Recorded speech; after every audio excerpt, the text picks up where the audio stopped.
Welcome to the Cedar Park United podcast. In today's reflection, Reverend Cathy Hamilton reminds us that Jesus did not come to solve humanity's problems for us, but rather to encourage and empower us to solve them. Nothing, she says, is impossible with God. All you need is love.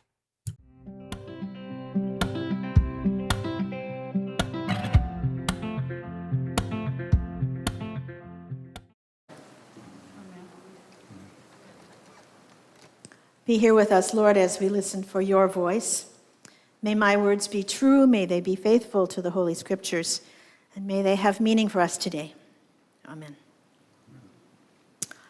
So I imagine that it seemed perfectly reasonable to Jesus what he asked those disciples to do. I imagine it just, he'd been teaching in the villages around Galilee.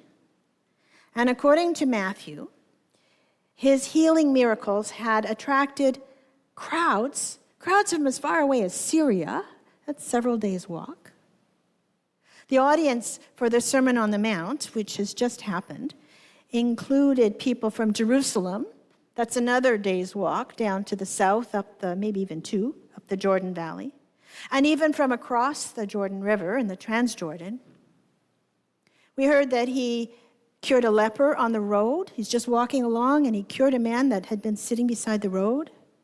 A Roman centurion, came to him and said, "My servant is dying," and Jesus healed him without even going to see him, just through the air. And maybe last week you read about curing a woman who had been bleeding for 12 years and raising an official's 12-year-old daughter to life after she had died. This Jesus, he was making news, and people were talking about him, and crowds kept coming, and if you were ill, or if you knew someone who was ill, or if you had you would go to see Jesus, and you would be part of this huge crowd. Maybe Jesus was having trouble balancing his work life, wasn't quite going so well for Jesus. Or maybe it was something else. What if Jesus didn't come to actually solve humanity's problems, but rather to encourage us and to empower us to be part of a ministry of healing and love? Let's see if that's where the story takes us. The text says that Jesus had compassion for the crowds. But when we looked at that and turned the text a little bit, we found that that's the translators being gentle and being soft in the language. Jesus was in anguish over the difficulties that the crowd were having. He felt it in his gut. He was desperate to try to help the people who were coming forward. And the crowds are described as wandering around without a shepherd. Now maybe when you heard that language, you imagined cute little lambs, and they kind of bounce around and they're wandering and they need some direction. But that's not it. The Greek language says that the crowds were harassed. They were harassed and they were tossed aside. They were being jerked around, let's say, by the system in which they lived. They were being thrown around by the Romans and by the temple, who was in cahoots. There was taxation. Many of them could only get day labor if they were lucky.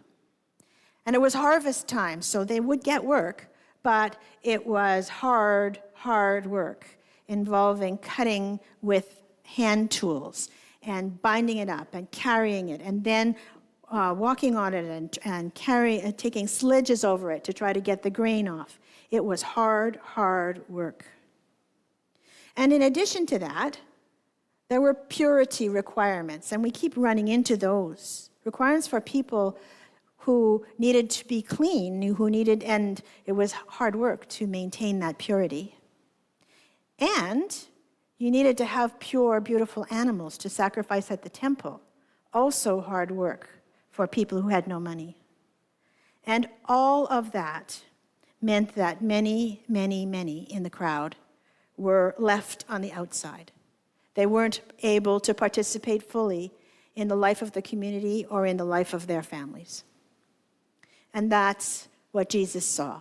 That's the anguish that Jesus felt when he looked out on the crowd. I pretend I know something about Greek, but I really don't. I rely on a man named Mark Davis, who is a translator. Yet, having seen the crowd, he says, his translation says, he was wrenched with compassion about them and what they were, as they were being harassed and tossed aside like sheep, not having a shepherd. So in that situation where there were huge crowds of people in desperate need, it must have seemed completely reasonable to Jesus to commission others to join in the work of the kingdom, to call out the gifts of the people with whom he had been traveling since the very beginning. And he does just that. I'm sending you out. And he uses the same words that are described of his ministry at the beginning. I'm sending you out to do the work that I've been doing. In verse 7 and 8, go and announce to them that the kingdom of heaven is near. Heal the sick, raise the dead, cure the leprosy, and cast out the demons. Wait, what? What? You want me to cure the lepers? You want me to cast out the demons? You want me to raise people from the dead? What are you talking about? Can you imagine the faces of the disciples? They were normal people, right? They were fishers, they were tax collectors, they were the sons and daughters of people around, normal, everyday people who had no special divine powers, and being asked to heal the sick or cure the lepers. Oh my goodness. Now, many of those disciples had families, right? And we know a little bit about Simon Peter's family. He had a wife and a mother-in-law. And those families had put up with their partners traipsing around Galilee following this leader. But now these people were to be sent out on their own. That's scary. To proclaim. You know what the word proclaim means? It means to preach. So these people were being sent out to heal, to preach. They can hardly speak, you know. Seems an impossible task. It just seems impossible. I can hear them. I can't heal or do miracles. I know that voice. I hear it a lot. The Midrash group watched a scene from The Chosen. It's a very popular television series that gives you imagined background to some of the stories of Jesus. It's very, very interesting. And in this scene, Jesus is on a roll. He's got his hand up in the light, and he's saying, you will proclaim that the kingdom of heaven is at hand, and you will heal the sick, and you will anoint the lame with oil, and you will cast out the demons, and the disciples are incredulous. And Jesus stops for a minute and he looks around and he says, well, why are you all looking at me like that? And there's a bit of silent squirming among everybody. And finally, Matthew looks up and he says, could you just repeat that last part again, please? It seems impossible. Seems like an impossible task. Imagine us. We've been invited into the community hall over there. And Jesus says, go into Point Claire and heal all the disease and all the illnesses that are keeping people from living full lives. Well, we might start by saying, well, at least it's not Beaconsfield or Lachine. You know, at least we can just have the limits of Point Claire. But what's all the illness and what is all the disease that we might find if we went out into Point Claire? Seems impossible, right? It seems impossible, but if we learned one thing from that reading in Genesis, it is that nothing is impossible with God. It might not be as we had imagined it. It might not be as we had assumed or as we could even think about it, but not impossible. And so when we went out to look for disease and illness in Point Claire, what would we find? We might find some people having problems with food security, people who weren't sure where their next meal was going to come from. But you're already doing something about that. You're already growing vegetables out in the lawn, and you're making sandwiches, and you're hosting a pantry at the door. You're already making a difference for people who have food problems. You certainly would find people who are lonely. You'd find people who are living alone by themselves. They used to have a partner and a family that lived there, and now they're on their own. And again, there are seniors' concerts here. There's Community Wednesdays. There's Tots and Mums coming to Mini Connections. Already, you're healing some of that illness in the community. You might find people who are excluded by their sexuality or their gender identity. And there's a flag by the door, isn't there? And there's a flag and there's a welcome. You probably would find people with spiritual hunger. And guess what? There's Midrash, there's Messy Church, there's a pastoral ministry. You might find mental illness. You might find family violence. You might find a big need for affordable housing. You might find people who are addicted. You might find people who are racist. It seems impossible, and yet all of you, one sandwich at a time, one squash at a time, one teacup at a time, one flag at a time, you've started to make a difference. You've started to be the disciples and do Jesus' ministry here in Point Claire. Okay, but then there are those unclean spirits, right? And we haven't really talked too much about what those might be. And it would be easy to dismiss those as a first century attempt to try to understand something that didn't make sense. I'll go back to my friend Mark Davis. He says, "It strikes me that unclean spirits is a first century attempt to get at something that is deeper and more vexing than simple human agency." So what if those unclean spirits are the systemic issues that we face? It's pretty easy for us to talk ourselves out of doing things because we say, if we can't change the system, then the hungry will still be there, and the lonely, and those with mental challenges, and those with financial challenges, they'll all still be needy because we need to change the underlying causes. And that seems impossible, right? Mark Davis continues, "There are blinding forces that take the shape of habits, assumptions, temperament that become normalized, simply because there is no prevailing voice of conscience that cries out against them." You guys have a voice, and you've used it. What if those systemic forces are, in fact, the unclean spirits that need healing? I have a slide. Could I have the next slide? Some of you, I know, in this room, and some of you who are listening at home, know how to attend to systemic issues.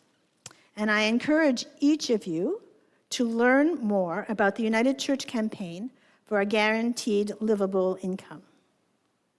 This would ensure that everyone can live above the poverty line.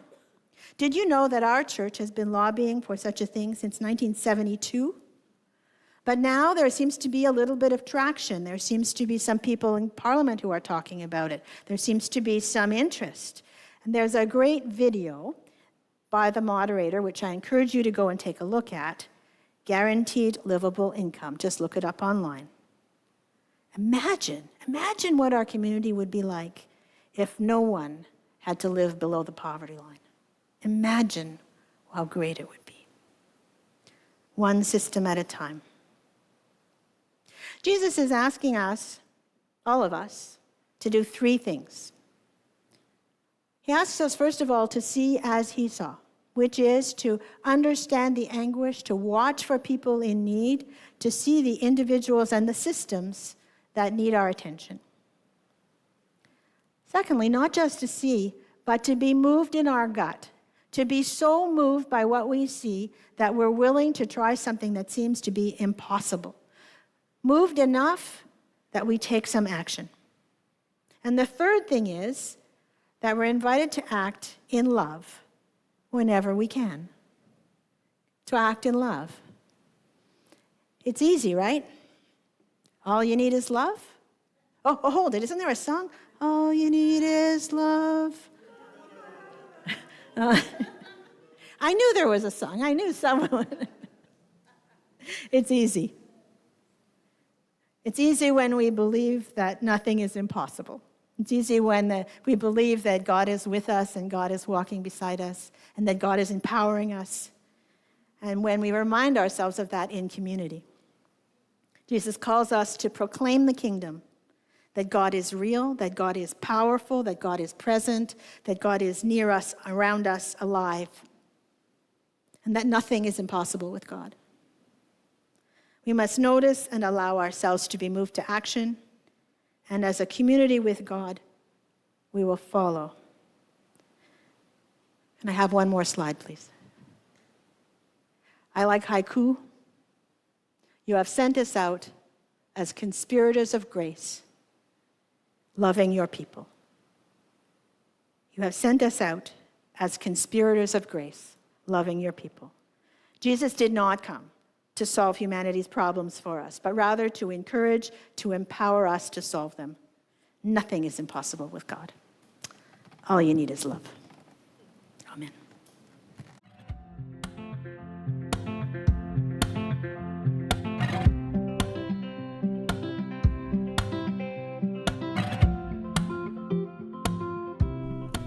Thank you for listening to the Cedar Park United podcast.